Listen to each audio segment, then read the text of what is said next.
giving me this amp, You first bet, of man. all. You bet. Is there anything else you need me to take off your hands? Maybe. I'll go to my music room and dig around a little bit, see if there's anything I think you need.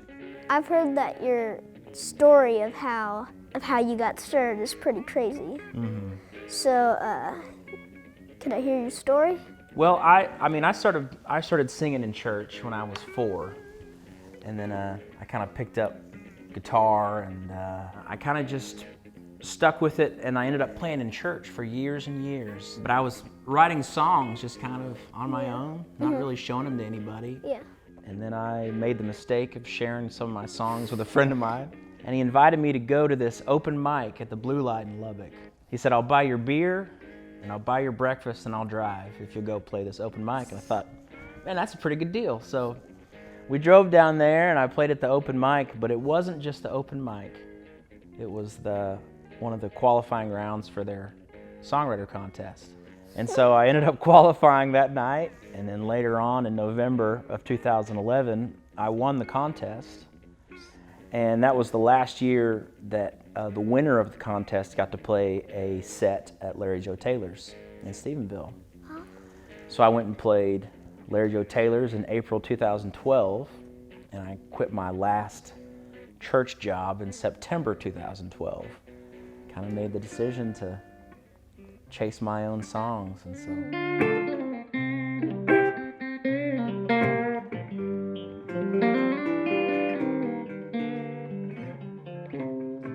What are your biggest influences as guitar player, singer? For guitar players, I steal from a lot of different people. Like Chet Atkins is a big one for me.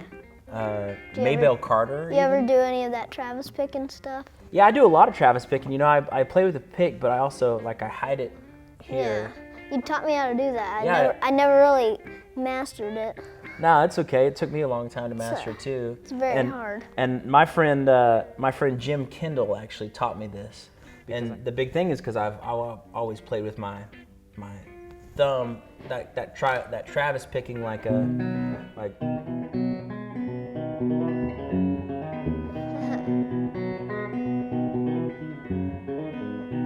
always use my thumb a lot. I think a lot that's because I always played by myself. When I was growing up, I didn't have anybody to play with. Yeah. I lived in a really small town, and not anybody else my age played music, and so I kind of had to do a little bit of both, a little bit of rhythm and lead at the same time, and so that influenced me a lot.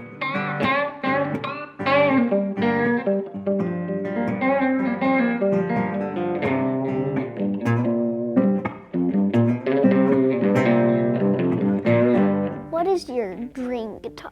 My dream guitar is this guitar right here. This is, I used to be one of those guys that had played lots of guitars and was always trading and buying and selling guitars. And then I got this one as a gift from Walt Wilkins. And it's kind of ruined me. And now I have a bunch of guitars that just sit at home and kind of gather dust. It's a Nash S67, and it's got Lawler Dirty Blonde pickups, Swamp Ash body, and it's just my favorite guitar I've ever had.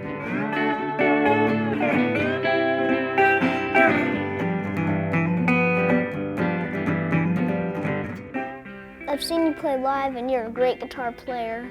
Thanks. And I love your guitar playing. So what do you think is your best riff that you can play? My best riff? That is a good question. It's interesting because I don't necessarily think of myself as a guitar player. I think of myself as more a songwriter. Yeah. And so when I don't really think in riffs, I think more in songs. Yeah. You know. Is there any? How about is it okay if I tell you my favorite riff? Not necessarily my best. Yeah. Because it's not mine. But my favorite riff to play is a Bill Withers riff.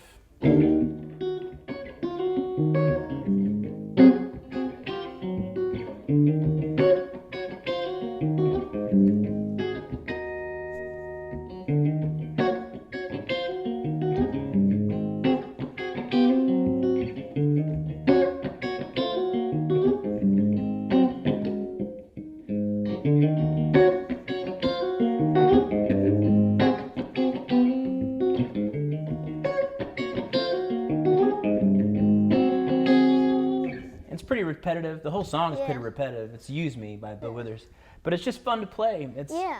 fun when you got a great backline, a great drummer and a bass player, and you can really just kind of Yeah. lean back into it and just Yeah. groove. Mhm. What about you? What's your best favorite riff?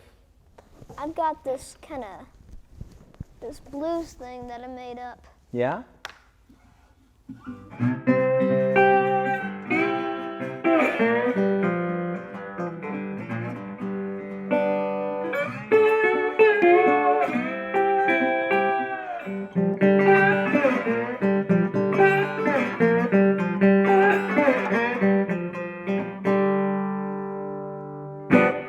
Yeah, just a little fun riff, kind of Yeah, it's fun. like a Blind Willie Johnson kind of a For thing. sure.